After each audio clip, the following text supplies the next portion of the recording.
This has been in the works going back to at least 2015, 2016. It was somewhat set back by the election of Donald Trump in the United States because Trump was not a globalist, but he was opposed to many of these schemes. What we're seeing now is a merger of the Great Reset, the Green New Deal, the policies on COVID, and a number of other aspects of government policy, which is being directed not on behalf of sovereign governments, but against sovereign governments. And this is why we're seeing the situation in Ukraine. And what is Russia's crime?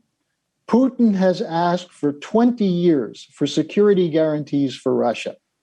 And these guarantees include no further eastward expansion of NATO, which was promised to Gorbachev in 1990, which was promised again to Yeltsin in 1994. And yet NATO keeps moving to the very borders of Russia.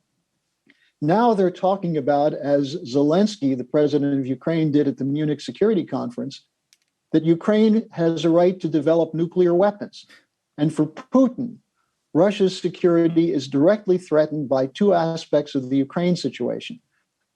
The corruption, which includes prominent Nazis in positions of the defense and security forces of Ukraine. The European Union actually acknowledged in 2018 that the defense and security forces of Ukraine were heavily infiltrated by neo-Nazis, marching behind the banners of the Ukrainian SS, which joined Hitler in the 1940s. And when Putin said you need a denazification of Ukraine, he was called crazy. But the idea of a government, a corrupt government, being used not to defend the Ukrainian people's freedom and sovereignty. And I hate to see what's being done to the people of Ukraine right now in this war. But they are the cannon fodder for a NATO and US and British drive to bring down Russia and China. Why?